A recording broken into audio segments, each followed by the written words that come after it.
Bem-vindos ao Pílulas Veterinárias. Hoje nós vamos falar sobre a história da medicina veterinária e como essa história explica o nosso papel no mundo atual. Eu sou Letícia Bois, médica veterinária, e aqui você vai encontrar informações sobre medicina veterinária, sempre em pequenas doses, baseadas em evidências, em fatos e dados. Então, antes de existir a palavra veterinário, já existia a necessidade de proteger os animais, porque a sobrevivência humana dependia deles. Muito antes das universidades, antes dos diplomas, antes dos conselhos profissionais, já havia alguém tentando compreender por que um animal ficava doente e como que fazia para salvar. A história de medicina veterinária não é apenas a história de cuidado com animais, é a história da proteção das sociedades, é a história da proteção da vida. Hoje eu quero convidar vocês a percorrer essa história, da antiguidade até a consolidação da profissão aqui no Brasil. E qual é a sua conexão com a sua saúde? Então, se a gente for pensar nas origens da medicina veterinária, a gente vai ver que ela surge já com a domesticação dos animais, cerca de 4.000 anos antes de Cristo, mais nossos 2.000 anos aqui, 6.000 anos atrás, lá no Egito. Já existia registros no papiro de Carron, acho que é assim que fala, que descrevia o diagnóstico, prognóstico e tratamento de doenças animais. Claro que um pouco diferente do que a gente tem hoje, mas já está lá registrado. E na Babilônia? Na Babilônia, vocês devem já ter ouvido falar isso em algum lugar, os códigos de Eshnunna e Hammurabi, eles já estabeleciam as relações de trabalho, tinha responsabilidade legal para quem cuidava da saúde dos animais. Eles definiam até salário. Veja só, desde o início da civilização, a saúde animal já era questão social, econômica e jurídica.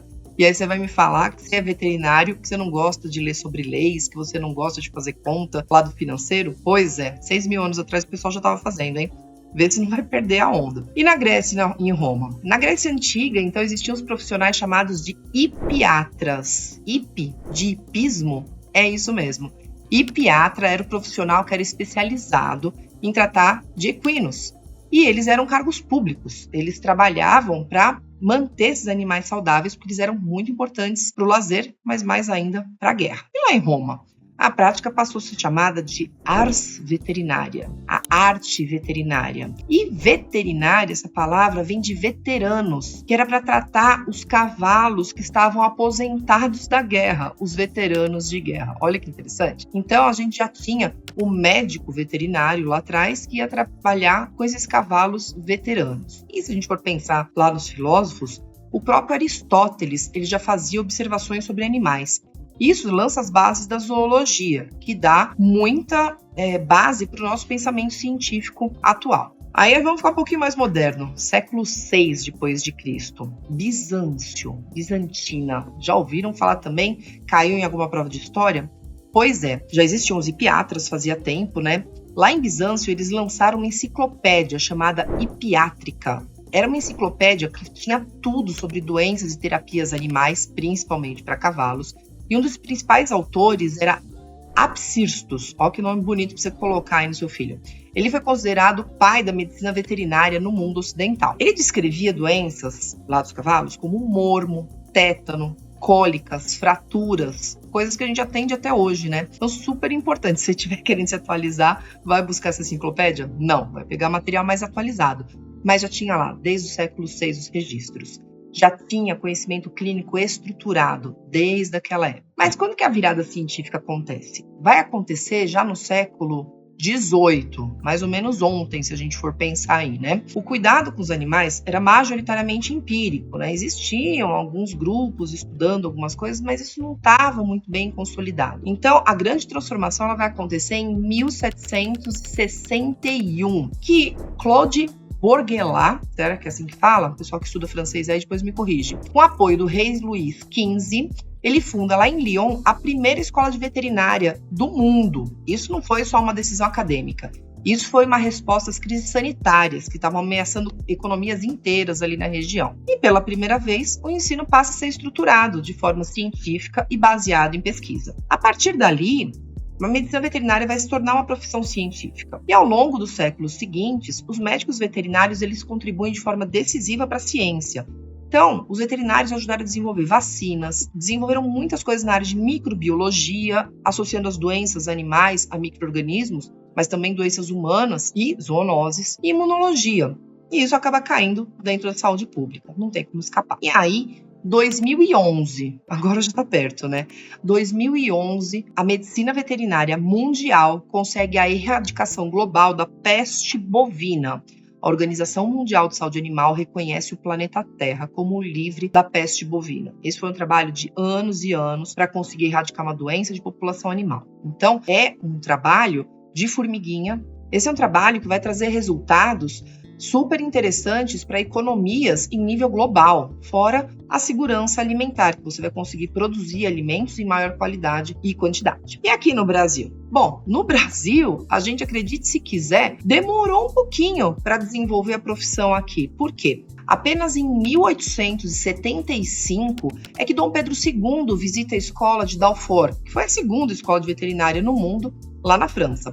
E ele reconheceu a importância estratégica dessa formação científica para ela ser trazida para o Brasil. Mas não deu tempo dele implantar essa ideia aqui. As primeiras escolas brasileiras elas vão surgir só em 1910, lá no Rio de Janeiro, já na República. Em São Paulo, a gente foi ter a primeira instituição como um instituto de medicina veterinária, que depois viria a se tornar a Faculdade de Medicina Veterinária e Zootecnia da Universidade de São Paulo. Isso aí foi acontecer, se não me engano, em 1917. Ó, o pessoal aí da FMVZ me corrige depois. Bom, aí a gente já tem faculdades no Rio de Janeiro, em São Paulo, em outros estados, e estamos formando profissionais. Mas é preciso ter uma regulamentação dessa profissão para que ela possa seguir normas e manter a qualidade. Essa regulamentação vem acontecer só em 1933. E aí a gente vai ter os conselhos regionais e o federal sendo criados só em 1968. E por que isso é tão importante?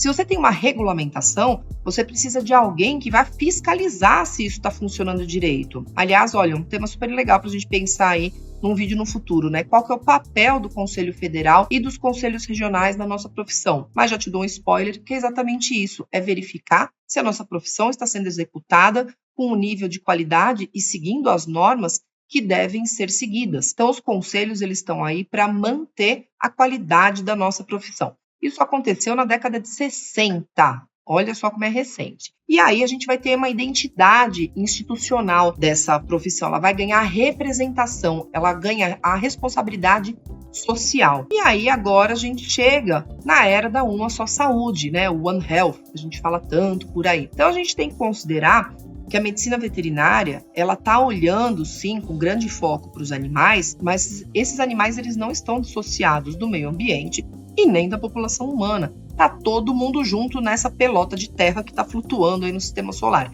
Então, a gente tem que ter esse olhar global. Se a gente for pensar que mais de 60% das doenças infecciosas humanas, elas são zoonóticas, ou seja, elas podem ter origem em animais, você vê a importância do médico veterinário para a saúde humana.